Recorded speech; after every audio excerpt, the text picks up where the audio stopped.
өзімен өзі. Иә, 8 этаждағы адамдардың бәрі жүгіріп шыққан ғой.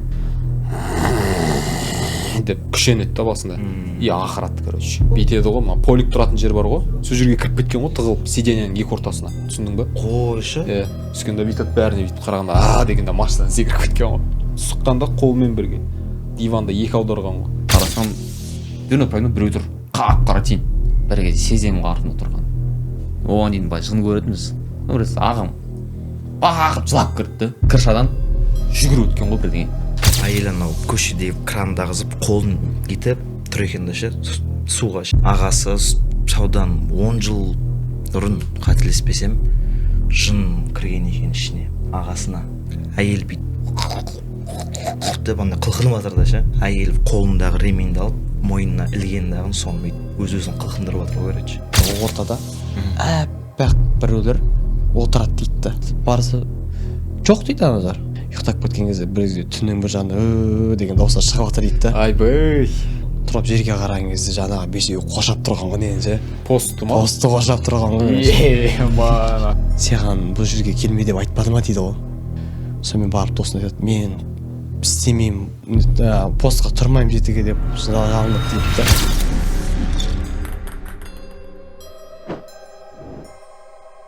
Ассалаумағалейкум достар, сіздермен бүгін Еркін Сөйлеп подкаст каналы. Ассалаумағалейкум достар, құрметті көрермендер, жеңгелер, әпкелер, ағалар, көкелер.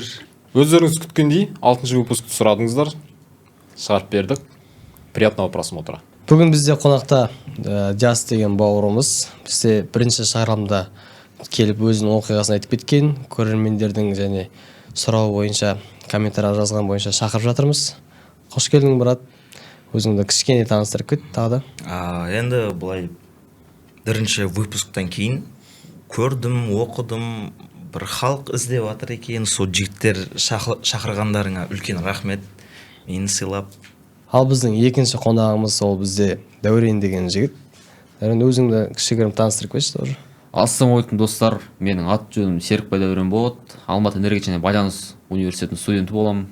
Құрметті көрермендер, енді біз әлбетте әдеттегідей Еркін Сөйлеп подкаст каналында білесіздер. Выпускта ең бірінші болып қорқынышты өзінің историясын айтып кім бастайды? Әрине біздің қонағымыз.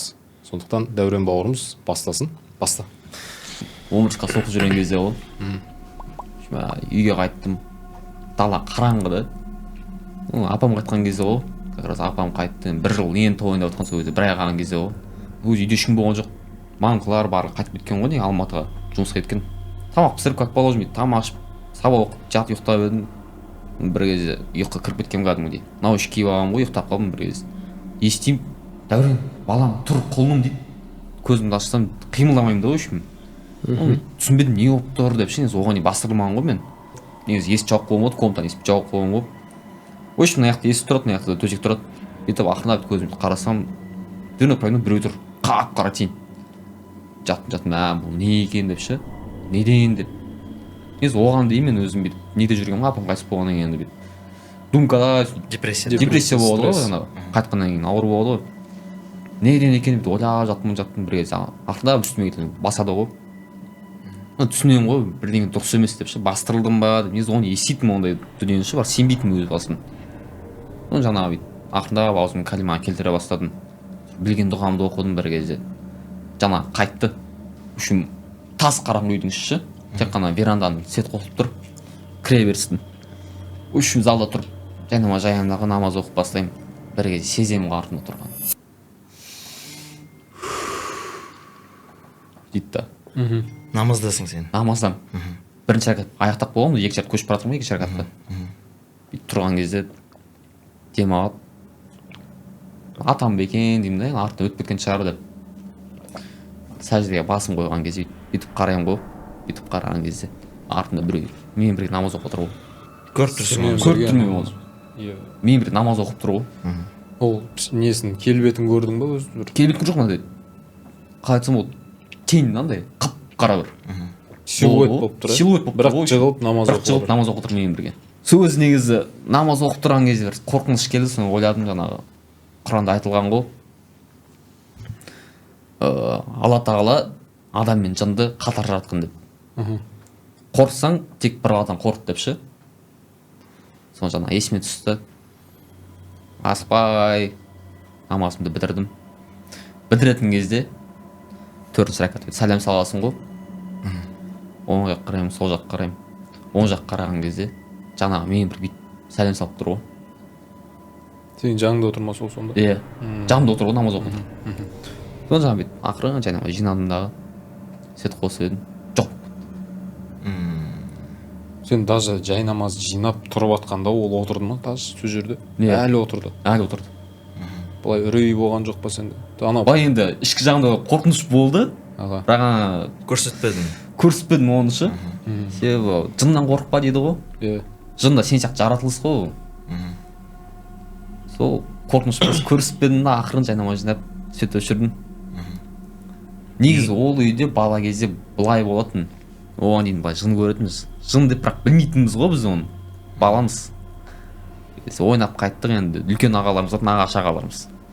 Сол үшін жегі жүреді ғой, история айтып, қорқытып әдейі. Үйге кірдік, ойнап. Біресе ағам бағып жылап кірді. Не болып қалды дейміз ғой. Өшім көшеде далада біз енді тұратын, ванна тұратын. Бақша суаратын ванна болды ауылда. Иә. Сол тұратын, соң аяқ жуатын сойғанша бәріміз кіріп кеттік, нағашы ағам сол жақта қалды. Аяғын жуып тұрды да бір кезде. Не болды деп сұраймыз ғой.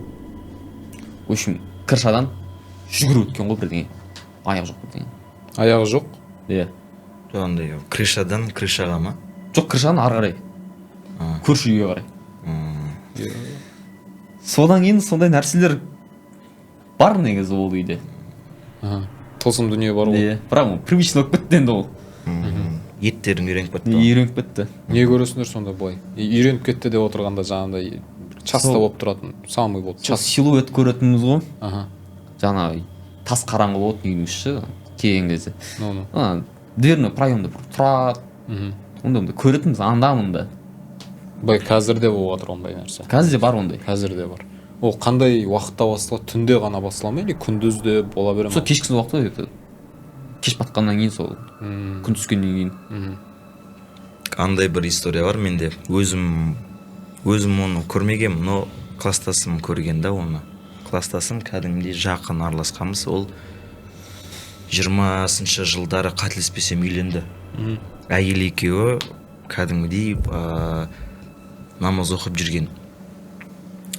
Сол уақыттары ол маған айтып отыр да енді өзінің көрген бір оқиғаларында күнделік ол кезде әйелі хиджабта еді. Бір күні екеуі де ұйықтап жатқан, әйелі арабша сөйлей бастайды ғой. Анау жігіттің исламнан хабары бар. Ол бүйтіп андай Құранға ұқсамайды да вообще. Бір андай иероглифтар оқып жатқан сияқты болады ғой. Иә, ұқсас дейді да ше ол.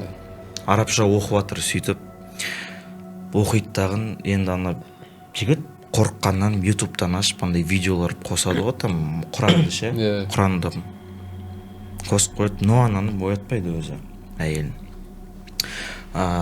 Әйелі бір Құран оқылғаннан кейін 10 минуттан кейін әжетханаға шығып кетеді. Сөйтіп жігіт мейлі дейді тағын ұйықтап қалады ол.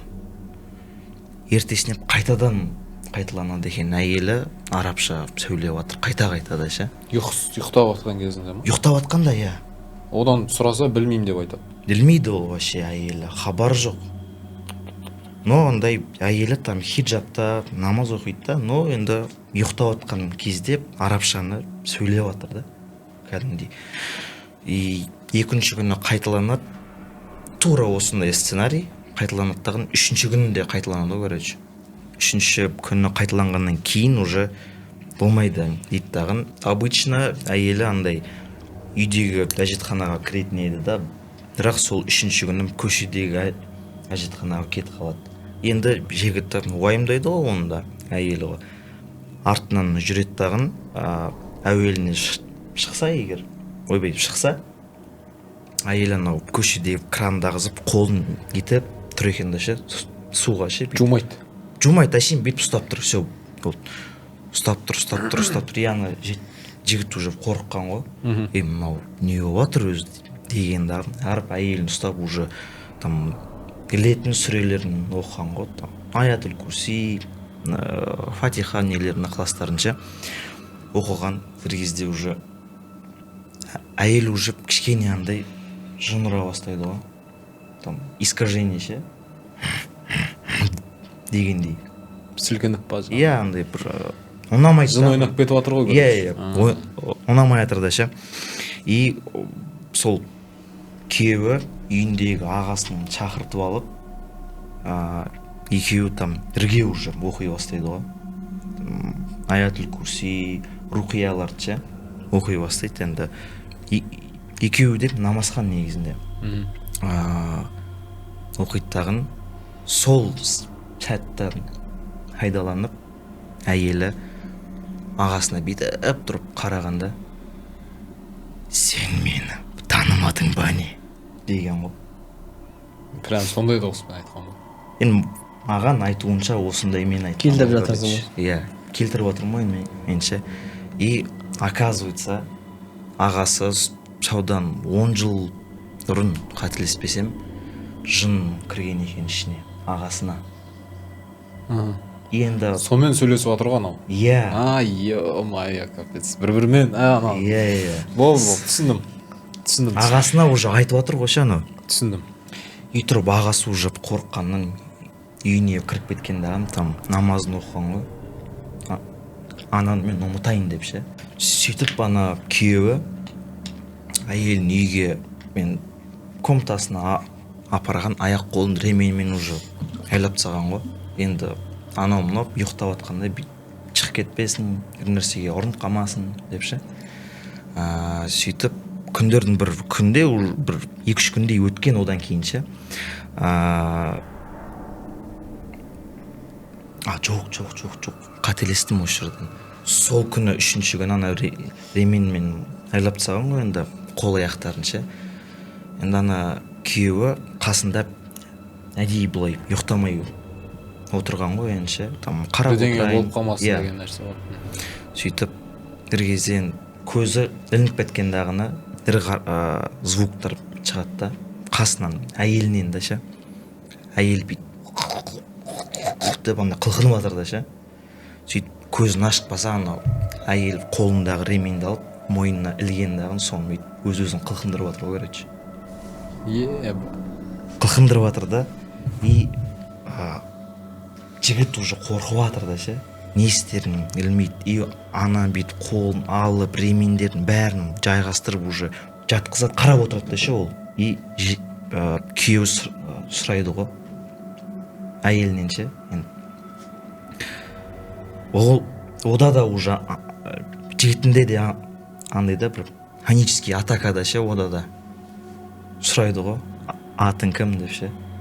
И ана әйелі айтады ғой, Мәриям дейді ғой. Жасың қаншада дейді, 77-де дейді ғой. Прям анық айтып жатыр ғой ше, ана ше. Қылқынып жатыр еще. Жоқ, уже андай шешіп тастады ғой. Шешіп тастады. Спокойно отыр да. И одан кейін қателеспесем ары қарай уже ұйықтап қалады екеуі де. И одан кейін күндердің бір күнінде, сол 2-3 күн өткеннен кейін күйеуі бір комнатада асыр намазын оқып жатыр екен. Қателеспесем сөйтіп екі жаққа сәлемін беріп аяқтайды да, артынан қарап қалса, артында кухняда әйелі шай құйып жатқан жерінен қолдарын тырнап жатыр былай. Ананда қасып жатқан сияқты ма, или былай кәдімгідей тырнап жатыр ма? Қанатып, қан ағызып жатыр да ше уже, итіп. И в общем қорыққаннан таныстарына звондайды. Осындай болып жатыр, түсіне жатырық деп орталыққа апаратын, мешітке бар ғой. Мешіттен айтқан қабылдамаймыз деп. Неге? Білмеймін, брат. Маған айтып жатыр да ше. Ол просто шығарамайтын адам болғаннан кейін. Возможно, иә, енді күші жетпегеннен кейін. Иә, возможно. Тастақтағы мешітке апарған қабылдамаймыз дейді. И бір имам кісілерге хабарласқанда айтқан ғой, мынау бір осы Алматыда Абдуллах Хиджама деген бір кісі бар, соған бүйтіп апарыңдар дейді. Сөйтіп ана кісіні олар іздеп тауып апарады ғой әйелінше. Апарғанда ана кісі айтқан, негізінде адамға жын кірмейді деген. Ол әшейін жындар адамның құлағына уәсуәсса сабырлайды дегенді ше. Азғырама типа? Иә. Ал әрекеттерін істейтін ол адам дейді да ше. Сол кездері әйелін уже оқытып аман есен құтылған екен. Шығарған ішіндегісін. Шығарған, иә. Шығарып атқанда былай сөйлеп не істемеген ба или? Ол жақтарын айтпады енді маған ше. Ол жағын айтпады. Иә. Жаңағы кісі, сен айтқан кісі, іздеп тапқан кісі сол шығарып берді. Иә. Абдуллах Хиджаман. Ол қанша күн алысты ол жаңағы әйелімен? Ол жақтарын айтпады, өйткені мен де андай бір ішкі бір кухнясына кіргім де Личностьқа араласқым келмеді, короче. Өзі бүйтіп айтқысы келген нәрселерін айтты да маған ше. Осындай оқиға енді менің класстасымның өмірінен өткен жігіттер. Өздерінде бір қандай оқиғалар бар? Бұл менің әлбетте менің басымнан өтпеген, бұл бір таныс кісінің басынан өткен история. Өз көзіммен де көрген оны, бірақ қазір мен оны айтатын болсам, көбісі сенбейді. Көбісі емес, 100% осы подкастта менің историямды тыңдап отырған адамның ешқайсысы сенбеуі мүмкін. Енді бұл история өзі оқиға 95 жылы болған. Енді мынандай болған, ол кезде, сол оқиға болған кезде ол кісінің жасы примерно 10 жаста болған, бала кезінде көрген өз көзімен сол нәрсені. Оның әкесінің досы болған, досының баласы болған. Баласы 21 жаста екен да. Сонымен енді 12 жасында қонған зат екен да оған. Қасиет па, арқасы бар ма, немесе жын ба, ол белгісіз нәрсе, бірақ сол кісінің айтуы бойынша ол өте мықты, слишком мықты жын екен. Өте үлкен. Сонымен енді бірінші оқиғасы мынандай. Олар машинада кетіп баратады, Жигулиде. Рульда әкесі отыр, жаңа баланың. Осы оқиғаны маған айтып берген кісінің әкесі отыр. Жанында жаңағы 21 жастағы бала отыр, ішінде жыны бар. Артқы жағында жаңа 10 жасар өзі, және оның жанында 21. Иә, 21 жастағы жігіт, ол пассажирскийде отыр, алдында отыр. Артында 10 жастағы бағанағы кісі отыр, осы историяны баяндап берген. Оның қасында арақ ішетін кісі екен да ол. Арақ жақсы көретін кісі, сол отыр екен. Төртеу машинада кетіп барады, түнде 160-пен кетіп барады, трассада, шосседа. Сонымен әкесі енді жаңағы жанында отқан баланың ішінде отырған жынға прикол ұстайды ол. Тиіседі да. Қаяқты, енді не деп айтқан, қалай тиіскен? Қасында отқан адамға. Иә, мысалы, водитель ғой әкесі. Жанында, передний сиденьяда, пассажирскийда, жаңа 21 жастағы бала отыр, ішінде жыны бар. Соған тиіседі ішіндегісіне, балаға емес, ішіндегісіне. Сонымен тиіседі, и ана бала басына мән бермейді ғой, қойыңыз өйтіп айтпай қойыңыз деп ескертеді да. Сонымен енді қалай прикол ұстады оны маған айтқан жоқ, қалай тиіскенін айтқан жоқ, но тиіскен. Сонымен бір уақытта ырылдаған ғой, отырып алып. Өзімен өзі. Иә, есіктің тұтқасынан бүйтіп ұстағанда, қысқанда ырылдаған ғой. Ырылдағанда да ол андай зоопаркте арыстандар ақырады ғой, тура солай ақырады екен. До того степени оның ақырғанын, брат, үйде болған ситуация тоже, оның екінші оқиға айтып беремін мен қазір. Үйде болған оқиға, үйде ақырған кезде дейді, үстіңгі этаждағы 4 этаж ғой, үстінде де астында да 4 этаж, біз ортасындамыз. 4 этаж, екеуің осы 8 этаж болды ғой, 8 этаждағы адамдардың бәрі жүгіріп шыққан ғой. 9 этаж ғой. 9 этаж, ортасындағы санамағанда. Бүкіл адамдар сыртқа жүгіріп шыққан, біреулер терезеден қараған, не болды деп, полиция шақырамыз ба деген. Айқайынан сондай. Ойла, далаға дейін ойласа, андай высотаға жету деген, стенаның арасынан өту деген ол. Сонымен ырылдаған, машинада отырып алып ше. Ырылдағанда не болды, бит басталады да. Деп күшенеді да басында. И ақырады, короче. Ақырғаны істей аласың. Машина дірілдеп кеткен ғой. Жоқ. Оны звук қосайын, примерно одан да жаратып тұрады, слишком. Болды. Сонымен машинада кетіп баратқан соң ырылдайды. Сөйткенде тисе берген ана кісі. Тисе берген. Өтірік істеп отырсың ба деген сияқты. Сонда бала отырғанда, короче, сілкінген ғой бүйтіп. Өзімен өзі болды. Иә. Жаңа 21 жасар бір бала. Сілкінген, ырылдап ше. Деп сілкінген. Жаңа бала, осы историяны айтқан ол кезде бала 10 жаста сөйтіп бүйтіп қараса дейді жанына. Жаңа арақ ішкен кісі бар ғой. Полик бар ғой. Поликтің астына кіріп кеткен ғой қорыққаннан. Короче, мынау сиденье. Сиденьенің ортасы қуыс болады ғой, сол қуысқа кіріп кеткен ғой бүйтіп. Ойбай, не болып жатыр деп. Ана машина сілкініп жатыр ғой до той степени. Арақ ішкен адам. Иә. Кіріп кеткен. Поликтің астына тығылып қалған ғой до той степени. поликрадный кішкентай жоқ бүйтеді ғой, мына полик тұратын жер бар ғой, сол жерге кіріп кеткен ғой, тығылып сиденьяның екі ортасына, түсіндің ба? қойшы. Сиденьяның астына емес, сиденьяның екі ортасына түсіп отырсың ғой. Сонымен бүйтіп отқанда есікті ашқан ғой, 160-пен кетіп бара жатыр, машинаның есігін ашқан ғой анау. Түскенде бүйтіп бәріне бүйтіп қарағанда дегенде машинадан секіріп кеткен ғой жаңағы кісі. И ойла, пішкен адам жоқ 21 жастағы ішінде жыны бар адам. Ойла, секіріп кеткен 160-пен кетіп бара жатыр. Қарайды боковойдан, айналып жатыр. Анандай сальто айналады ғой бүйтіп. Солай ғой, ойласа шашылып жатыр да почти ше. И бүйткен машинаны тоқтатады, енді жүріп кетіп қоймайды ғой, машинаны тоқтатқан, короче. Түсіп қараса, дым қан жоқ, дым повреждение жоқ. Сап-сау. Алла сақтасын. Сенесіздер ма, сенбейсіздер, бірақ шынайы 95-ші жыл болған историясы. Тұрады дейді, бүйтіп тұрады, маған не болды дейді да. 160-пен кетіп бара жатқан машинадан секірген адам не болады? Аяқ қолына дейін шашылып кетпей ма? Дым болмаған ана адам. Бүйтіп тұрып, суасын қағып, маған не болып кетті деген да. Сонымен аналар аң-таң. Екіншісі үйіне шақырған қонаққа. Үйінде арақ ішілген екен да, 2-3 күн бұрын ше. Сонымен кіргенде түрі бұзылған, сонымен жаңағы кісіден сұрайды ғой енді әкесінен. Әкесі жаңағыдай арақ ішілген ба, үйде дейді да. Біліп қойды деген да. Ішілген деген. И қайттан кеткен ғой, ырылдап. Вот сол кезде, 21 жастағы бала қайттан ырылдаған ғой. Сөйткенде үйді қопарған, концерт қойған. Сондағы дейді, мынаған тоже сенбейсіздер ау. Мизинец бар ғой, мынау саусақпен. Ол кезде дивандарды білесің ғой, 95-ші жерге тас болып қатып қалған. Дәу ойша. Бүйтіп сұққанда айналдырып жіберген ғой. Мизинецпен. Сонда күшті айтсай сен. Сонда мизинец деген айырылып кетпей ма ана жерде? Дым болмаған ғой, бүйтіп сұққанда қолмен бірге диванда екі аударған ғой.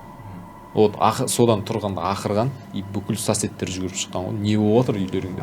Есікті келіп тоқылдап, не болып кетті? Арыстан кіргізіп алғансыңдар ма үйлеріңе деп. Ойлашы. Ондайды естігенмін, жын кірген адамдарда андай күштер көбейіп кетеді деп. Ол анада отырған жынды айтса, оның атын айтты маған, қандай жын екенін айтты, бисмилля, бірақ оны айтпай қояйын nerede. Дисклеймер айтсашы. Айтуға болмайды. Бұның аты айтпайды ғой. Үшінші оқиға қайсысы бір кісінің үйінде болды деді. Осындай бір кісінің үйіне бардық қонаққа дедім, бірақ ол жағын былай запомнить етіп үлгермедім, есте сақтап. Но бір үйге қонаққа барыпты да ол кісілер.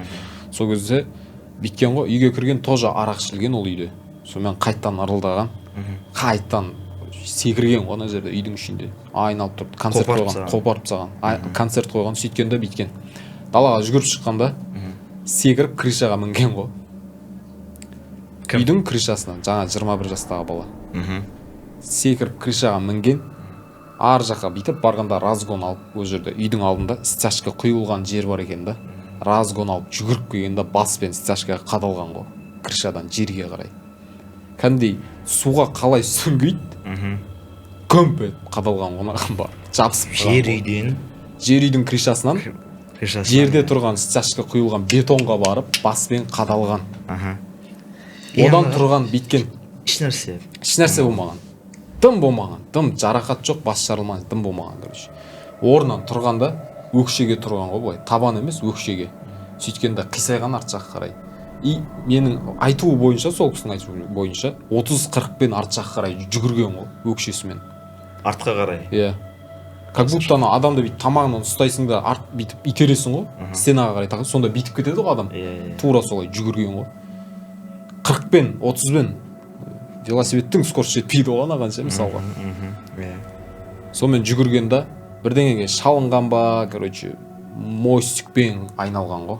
Шалынған кезде, короче. 2-3 рет айналып жерге бетпен қадалған, и орнынан ат тұрғанда маған не болды деген ғой. Қараса, ештеңе жоқ. Курткасының бәрі шаң, базар жоқ ше.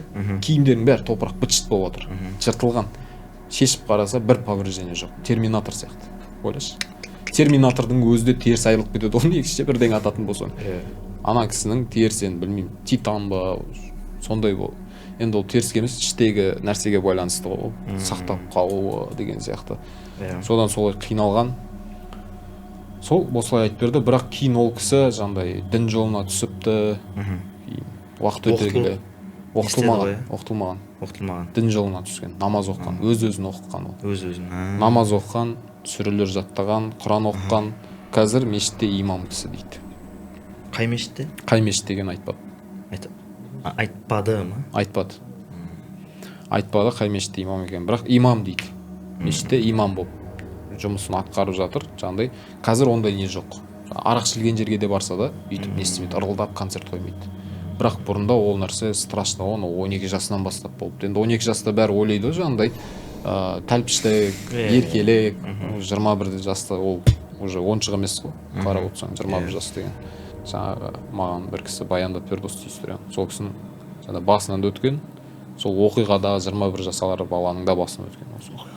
Мысалы, мұсылман жындар деп Ағабек білесің ғой? Жындар екіге бөлінеді. Иә, кәпір жын, мұсылман жын. Бізде көбісінде мұсылман жындар болады, ішінде ше. Негізі менің білуім бойынша жаңа кісіден мен сұрадым ғой. Ол не үшін мұсылман жын? Ол өмірде адам болған кісі ма, кәдімгідей өмір сүрген ба біз сияқты деп ше, адам болған. Ол кісі айтады, жоқ, өйткені неге десең, неге кәпір жын жаңа мұсылман жын деп бөлінеді? Өйткені Ібіліс, білесіңдер ғой, Ібіліс кезінде періште болған, тоже періштелерге намаз оқуды, жаңағыдай сабақ беріп сөйтіп үйреткен да.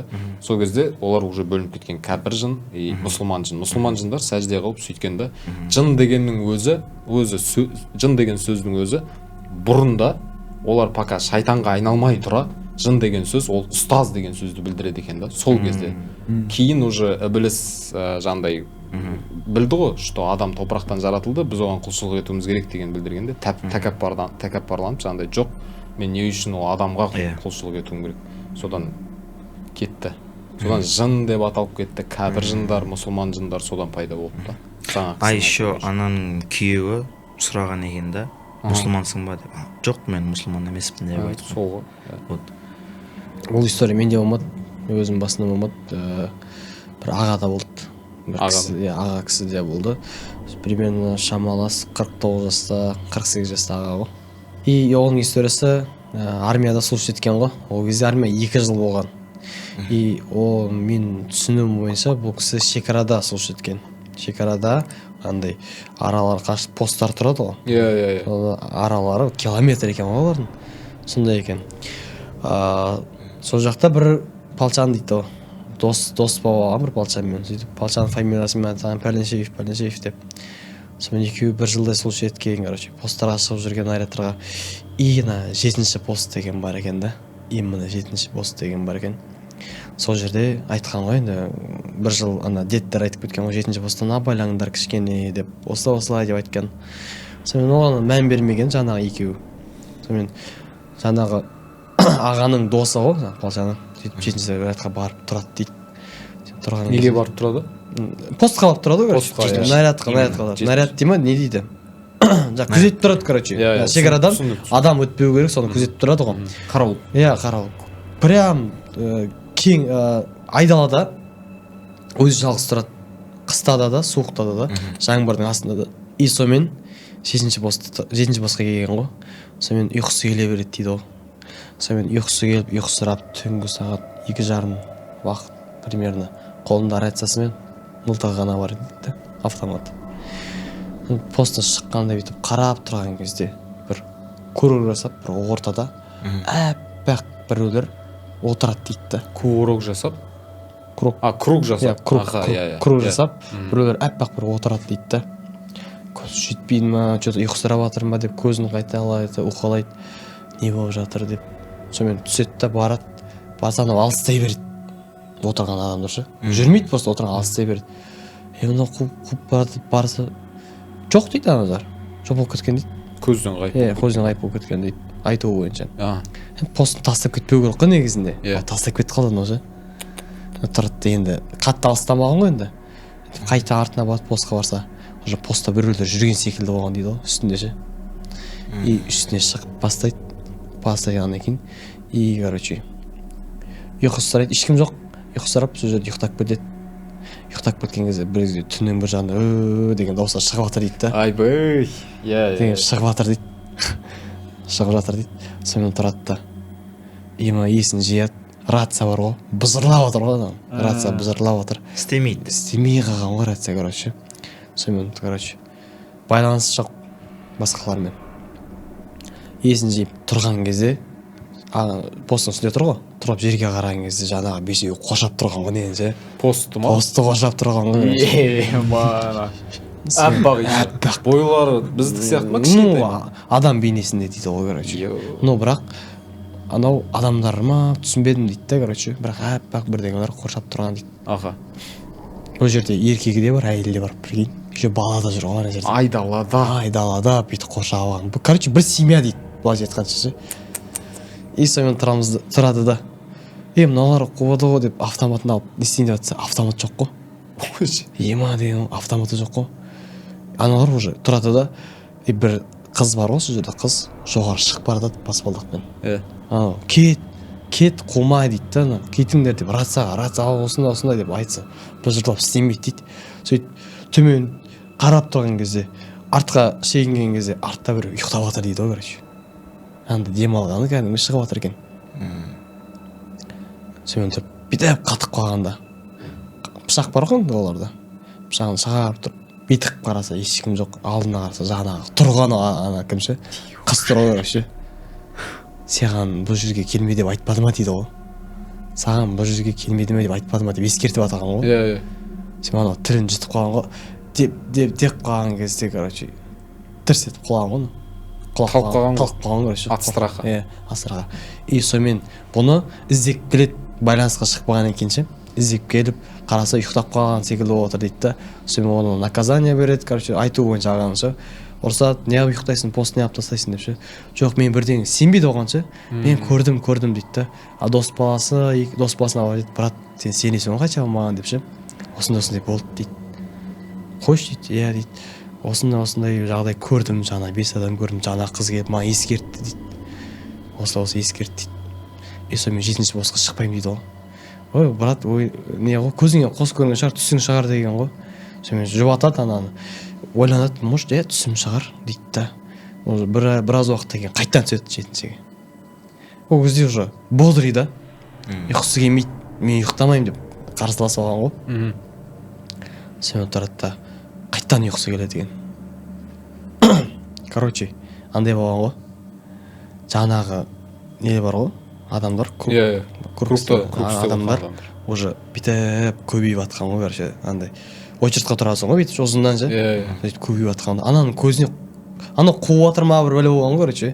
Көзіне көбейіп көрініп атқан ғой, короче. Сонымен рацияға жүргенде осылай келіңдер деген ғой. Атқан ғой ананың ше, короче. Рұқсатынсыз атпайды ғой. Атқан ғой. Сонымен тұрады да. Тимейді. Өтіп кетеді ғой, короче, денеден. Сонымен тұрады да. Ема дейді, енді не істеймін деген кезде. Саған айттық қой, келме деп айттық қой деп тұрып айналады ананың деген ше. Бірегейін. Ызылдап жүріп айналады ананың ше. Сонымен ана қорқады, не істерін білмейді. Рацияға барып жалынады, көмектесіңдерші, жігіттер, кім бар, шығыңдаршы дейді да. И рациядан айтады ғой. Саған бағана алдында ескерттім ғой. Рацияда айтып отыр ғой. Саған ескерттік қой, келме дедік қой дейді ғой. Ананың денесі деген жыбырлап кетеді ғой, короче. Анадан қыздың жаңағы дауысы бар ғой, естіліп тұр ғой. Саған келме деп ескерттік қой дейді да. Короче, анау бүйтіп қатып қалған ғой. Деп қатып қалған кезде бірақ кезде жоқ болып кетеді дейді адамдар ше. Сонымен барып досына айтады, мен істемеймін, постқа тұрмаймын жетіге деп жалынады дейді да. Оказывается, ол жерде бұрында бір өтіп бара жатқан кезде, семья өтіп бара жатқан екен, соны біреу атып тастаған екен, короче. Семья. Иә, семьяны атып, сол кісінің айтуы бойынша атып тастаған екен. Неге өтіп бара жатқан деген қашқан ғой. Амал жоқ атқан екен, сол 7-ші бостың жанында бір жерленген ба, где-то сондай болған ғой. И сонымен тұрады. Енді несі қақып кетіп тұр ғой. Қоршап жүреді ғой. Әруағы. Делінеді, солай делсе де болады шығар, мен ағаның айтуы бойынша, жаңа айтуы бойынша. И соны айтады, мен дос балам кетті, психологқа көрініп, псих болып өзі қазір ауру болып қалды дейді. Жаңа көрген нәрседен, типа әр нәрседен шошынады дейді да. Есікті қатты жапқаннан шошынады. Жасқаншақ болып қалған ғой, жаңағыдай шошынып страхпен жүреді дейді да. Қасында бір адам жүрмесе, ол адам жүре алмайды никак дейді ғой. И содан кейін армиядан қуылды дейді ғой. Психологически жынды деген ше. Сонымен тұрады да, ағама сол историяны айтып береді. Мен ема деймін, ана историяға ше, сондай болған біз. Ол кісілерге де оңай емес енді, 24 сағат ұйықтамай пост не істеп тұрушы. Сондай жағдай болған екен жігіттер. Ема. Жақсы. Сол кісі маған сөйтіп айтты сол историяны. сол Енді кісінің оңай баяндап емес. беруінше. Иә, соның палчаны ғой, короче. Бірақ оңай емес те натуре ол кездерде. Иә. Сол менің историям. Енді ол жындар, кейбір жындар жын ба, елес па ол. Мен оны точно айта алмаймын, бірақ ол кісінің аузынан жын деп те шықпады, басқа нәрсе деп шықпады, елестет деп шықпады. Мен ол кісі қалай айтты, көрген нәрсесін сол айтып беріп жатырмын. Просто елес сияқты әр уақытта. Мүмкін елес деген сияқты. Но бірақ ол жерге барған солдаттардың бәрі сөйтіп айтып жалып етіп келеді екен, оказывается. Именно 7-ші рет. 7-ші постқа, короче. 7-ші пост. Жалып етіп келеді екен. Енді ол жерде негізі сенің басты оружиең, сен аятүл күрси ғой. Негізі мысалы айтылады ғой, аятүл күрси жаңағыдай кәдімгідей өткір қылыштай тиеді жындар. Даже аятүл күрсидің басы басталғанда жындар уже осырып тұрып қашады дейді ғой. Шынымен. Мысалы неге адамның ішіне жын кіреді ғой? Мысалы признактарын айтады, симптомдарын. Адам шынымен жел жібере береді екен. Без не Кірген кезде ма? Иә, не причинасыз бар ғой. Тамақ ішсе де, ішпесе де жел жібере береді бұл. Кекіре береді. Нер андай не еще жарық жерде отырғысы келмейді. Светті өшіріп қойшы дейді. Мысалы сен комнатада отырасың да. Біреу кіреді да, свет жағады да шығып кетіп қалады. Свет не өшірмейсіңдер, өшіріңдер свет деп. Мен бір история айтып берейін ба? Мен бір қыздың историясын айтып берейін ба? Ол қазір сен мен көріп отырсың. Ұзақ па ол? А? Ұзақ емес, қысқа ол. Айта бер. 2 минут па. В общем, мынандай болған ғой, сол қыздың анасы жалпы енді сол қыз кішкентай кезінде естіген да ол историяны, оқиғаны. Енді ауылды жерде тұрған ғой ол кісілер. Ауылды жерде де, таулы жерлерде тұрған. Сонымен бір күні мамасы кіреберісте коридорда бөлек болады ғой, ауылдағы үйлер білесіңдер ма? Бірінші коридордан потом үйге кіресің ғой. Сол жерде кір жуып отқан ғой. Сөйтіп ол кезде мынандай екен да.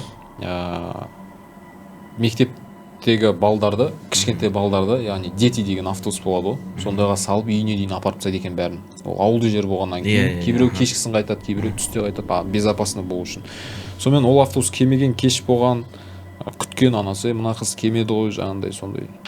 Сөйтіп отырғанда кір жуып отыр, төмен қарап кір жуады, төмен қарап кір жуып отқан кезде ана коридордың сыртқы стенасының сырт жағында даладан біреу жүгіріп келген да, сол кісіні аттап үйдің ішіне жүгіріп кіріп кеткен ғой біреу.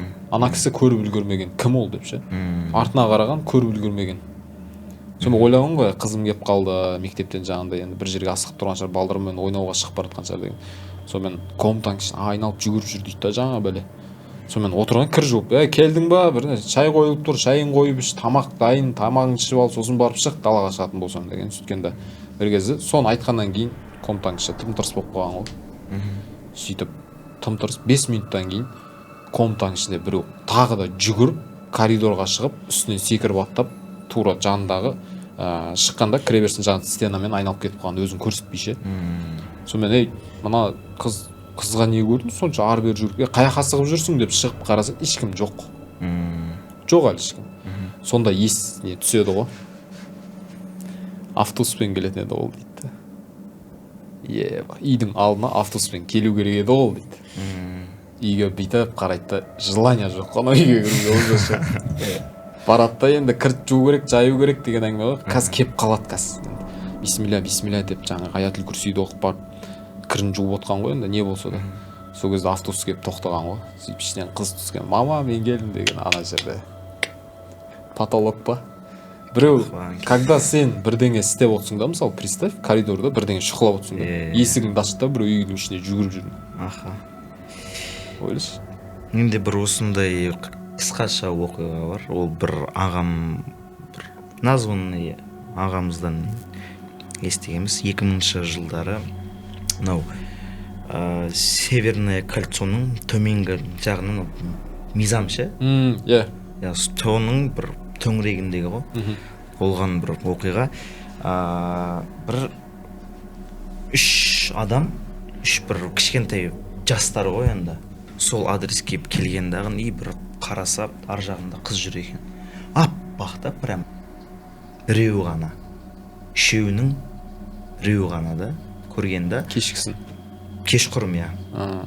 Сол кезде енді ашығын айта берейік. Жаман бір ниетпен танысқысы келген ғой. Қызбен ше. Иә. Сөйтіп сол қызға барып танысып, общение ұстап отқан ғой енді. үшеуінің біреуі ғана да ше, қалған екеуі бір кішкене бір алыстау екен да. Ондайдан Жоқ, андай арасы расстояние. иә, там болды, расстоянияда ше. И ана екеуі, бір бала ана қызбен общение ұстап отыр енді, сөйтіп енді деп бір санынан ұстағысы келген адам қолы өтіп кеткен ғой. Сквозь өтіп кеткен. Иә, өтіп кеткен, и ана уже жайменеп түсінеді да ше. Аха. Қорқа бастайды уже, маған деп ше. Кіммен сөйлесіп отырмын деп па? Иә, сөйтіп қараса, бүйтіп уже аяғы да жоқ екен. Іздері де жоқ та ше, оның қыздың қалдырып отқан іздері де жоқ. Но анау Хатсанның іздері қалып тұр да ше, жерде да. Как будто ана қыз ауада қалқып жүрген сияқты. Қалқып жүргендей да. Сөйтсе, ол жерде сол бір адрестерде сол қыз енді бір айтып кеткен адамдар зорланған екен. Зорланып өлген. Өлтірілген. Иә. Содан бір пайда болған бір оқиға ғой. Қысқа история бар. 4-5 бала болып жиналдық. Жаңа істейміз в общем. Кеттік онда. PS алайық арендаға. Үй алайық посуд ішінде. Хатаға барып түсір ғой. Ехала, короче. Алдық. Сен барсың ба ішінде? Мен барып ішінде 4-5 баламыз. Одан короче бір кезде кірдік. Жаңа Владимир кілтті берді, айтты. Мына абайдандар шақ қоймын өтпек қойынырып ше. Бүйтіп қарап едік, үйдің іші вроде нормальный да. Кухня заттары тұр, ана жақта ыдыс тұр барлығы. Бәрі істеп тұр, туалет бәрі жақсы үйді, ремонт. Şu бірақ арзан бағада да. Түсінбедік енді, жарайды. Кішкентай қалайын арзан баға жарайды дедік та, оны привычный дело деп. Бір кезде кірдік, PS заказ бердік, ойнап отырмын. Түн жарым деді, сағат 12 жарымдардағы ғой. Бірден жатып қалдым, ұйықтап қалдым. Балық шулап ойнап отыр. Біз балалар. Сен бөлек комнатада жатсың ғой? Бөлек комнатада жатырмын ғой. Естимін ғой бірдеңе. Тық сағат болды ғой, совет сағаттар. Тықылдайды. Тық тұрады ғой. Ойнап қоймай, оны бармайды деп қойым ғой. Вроде новый ремонт, жоқ көрмедім деп ше. Тұрамыз свет қосам. Ештеңе жоқ. Біраз қайтадан жаттым. Көз қысып жатыр, ұйқы келіп жатыр кәдімгідей. Енді ұйықтап тұрған қайта шығады. Тық Звук. Иә. Бля, бүйтіп тұрамын дағы. Әдейіп қарап отырамын ғой. Қарап отырсың, естіп отырсың бірақ сонда да. Иә. Не болды екен деп шағыл. Естіп отырмын. Тық тұрады. Салдыру керек алып. Бірен түседі ғой жерге. Иә. Тұрды балалар. Естің ба дейді. Естің дейді. Сонымен барып қарауыз кухняға. В общем, шкаф тұрады, бүйтіп. Гарнитур ғой. В общем, зылдыстар тұрады. Бір табақ тұрғанда жерге құлаған ғой. Шағылған оны. Ыдыс шағылған. Аналар паника, бля, не істейміз, в общем, ана төлеу керек қой деп ше. Ойлап тұрады ше, оны не ақ құлады деймін ғой. Оны біріз қарадық, вроде бәрі ровно тұрды. Ақырып жинақ қойып қойдық, тық қойдық, жарты көш деп оны. Айтпай қоймыз ештеңе деп. Сонан балалар 2-3 бала шығып кетті далаға, в общем, жейтін бірдеңе алып келді деп. Үйде, в общем, 2 бала қалдық, дос баламен. В общем, кіріп кетті ойынға. Телефон чұқып жатып біріз қайттан қосаған звук ше, тықылдағы. Уже қаттырақ шығады. Шатыр тек кетті ана кезде ше. Тықылдыра бермеші. Бәлі көзім келаған кезде ше, неме ойнап отырма деп қойым, дос бала. Сен бас істеп отқан деймін, жоқ, мен емес дейді. Естідің ба деймін, естімедім дейді. Мен ғана естіп тұрмасым да деймін. Не естіп жатсың, түсінбейміз ана жерде ше. Мен ана шатыр кетіп қалған ғой жаңағы, ести бергеннен ше. Не ұйықтай алмаймын, не тиіш отыра алмаймын да. Соны бір кезде балалар кірді үйге, чопа-чоп, мау-мау. Ойынға кіріп кеттік. Туда-сюда тамақ су ішіп. Бір кезде, в общем, балкон бар. В общем, 2 этаж ғой. Балкон тұрады да. Тық деп соғады ғой біреу. Балконнан. Қай этаж дедің? 2 этаж. Сыртынан ба? Сыртынан соғады. 2 этаж. Аха. Аналар көті ұшып кетті да. Қасы жүгіріп қаштық барлығымыз. Қанан үшін тәте өшін андай болды дейміз ғой. Сенбейді. Бірдеңе бүлдірдіңдер ма дейді. Апай ештеңе бүлдіріп тарелка сындырған бүлдіріп тұрдық әпкеміз ғой, оны тық боламыз. Ештеңе бүлдіріп апай осыдан болды. В общем, осыдан қайтайық дедік, в общем, маған сдавать еттік, қайтып кеттік. Соны түсінбедік, сол такие бай болады, соны түсінбедік. Ол Неден енді болды? хата по часовой, по сутки сондайға барып тұрсыңдар Сол, ғой. Ол жерде неше түрлі нәрсе болады. Неше түрлі нәрсе болады ғой. Ондай жерде жындар көп жүреді да, негізі. Өте көп жүреді. Лас жерде. Лас жерге барып қалғансыңдар ғой сендер просто. Слишком лас жерге барып қалғансыңдар. Кейбір адамдар болады, шаршап тұрады да, посуточный хат алады да, ұйықтап алайыншы деп ше. 3 сағат қалады да, ұйықтайды. Жынды болып шығады да сол үйден, короче. Бойына сіңіріп алады да, бүкіл аураны ше, жаман аураны сөйтіп, не істейді ол, үйіне барады. Бачыт болады сосын үйінде, ұрыс керіс содан көп болады да. Құрметті көрермендер, сіздерге өте үлкен рахмет осындай бір поддержка білдіріп жатқандарыңызға, осындай комментария осы соңғы выпускқа кірдім. Хейт бар, бірақ поддержка көп та, кәдімгідей. Тоқтамаңыздар, түсіре беріңіздер, бізге ұнайды. Әпкелер, жеңгелер, ағалар, көкелер, сіздерге үлкен рахмет. Інді қарындастар осындай бір поддержка беріп, білдіріп жатқандарыңызға біз оны бағалаймыз, кәдімгідей бағалаймыз. Бізде бүгін қонақта болған Дәурен бауырымыз, историялары ұнаса, біз әлі екінші сайысқа да шақыруымызға болады. Ұнаса, комментарияға жазып кетіңіздер, лайк басыңыздар, подписка істеңіздер, және Диас бауырымыз. Бірінші подкастта болған, білесіздер. Осы жолғы историясы қалай болды? Ұнады ма, ұнамады ма, тоже комментарияға жазып кетсеңіздер болады. Құрметті көрермендер, бүгінгі Еркін Сөйлеп подкаст каналының 6-шы шығарылымы осымен тәмам.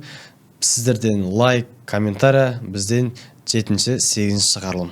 Және комментарияға өздеріңіздің историяларыңызда жаза беріңіздер, бастарыңыздан өткен. Біз оны келесі подкасттарда оқи береміз. Просто осы 5-ші выпускта біз айттық қой.